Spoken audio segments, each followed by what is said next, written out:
Ta idėja dar būnant mieste jau jinai buvo apie tai, kad norim daryti geriau, norim prisidėti prie to kitokio ūkininkavimo, norim, tiesiog pramoninis tas toksai ūkininkavimas man nepatiko nuo pat pradžių. Galvojau, kad galima kitaip, galvojau, kad gali tos tiekimo grandinės sutrumpėti, iš to gyventi daugiau verslų, smulkių ūkių ir panašiai. Matom, kad pasaulis vis tiek eina ne tą linkmę, o kitą linkmę ir aišku, ta masto ekonomija čia pagrindė yra tikriausiai.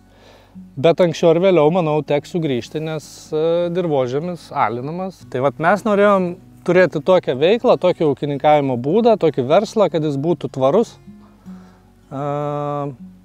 Ir kad po mūsų šitas žemės lopinėlis, kurį mes dabar eksploatuojam, jisai būtų geresnis po mūsų negu prieš tai, kai mes atėjom. Bandom išlaikyti tą nekultūrinę pievą, kokia jinai yra.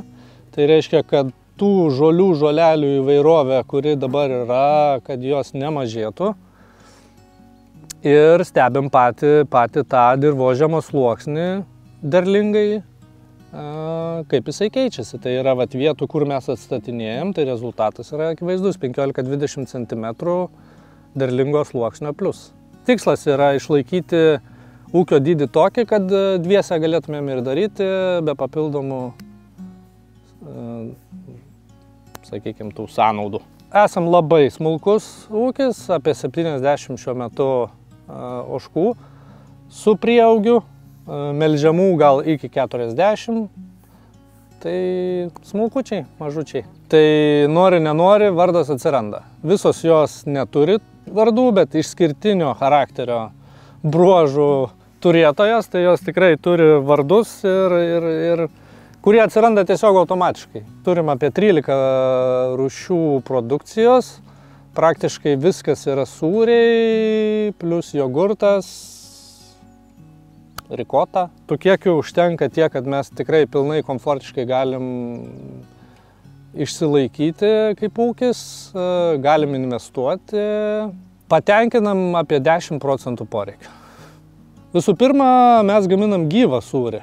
Tai reiškia, kad tai yra fermentacijos produktas. Tai reiškia, kad tu žaliavą be pridėtinių priedų, kontroliuojant fermentacijos procesą, turi davesti iki idealios išvaizdos, skonio, konsistencijos ir panašiai. Kadangi fermentacija tai yra kas? Tai yra bakterijų veikla, bakterijų, grybų, enzimų įvairiausių veikla, kuri veikia simbiozėj su aplinkos temperatūra, metų laiku, augalais, kuriuos suvalgia pieno gamintojos, temperatūra sūriniai ir panašiai. Daug sudėtinių faktorių, kuriuos dalį jų gali kontroliuoti, dalies negali. Čia jau ir yra tas amatas. Reiškia, tu matai fermentacijos procesą, tu jį jauti ir tu turi prisitaikyti ir kontroliuoti procesą tokiu būdu, kad išgautum norimą rezultatą prie nekontroliuojamų sąlygų, kurios vis tiek įtakoja.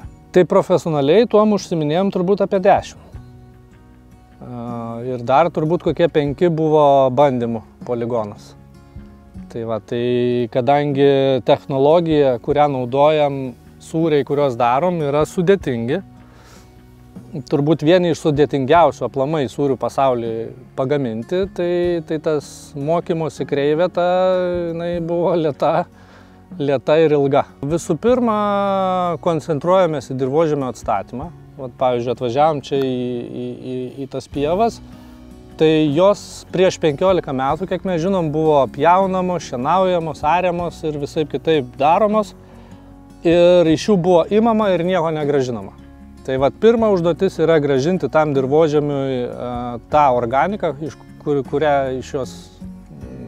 kuri yra atimta. O po to, kai yra jau ta pusiausvyra, balansas atstatytas, tai tada užtenka taikyti rotacinius ganimo metodus ir panašiai, nenuvalgyti per daug, nenualinti ir tada tiesiog natūraliai ta pieva jinai gyvuoja.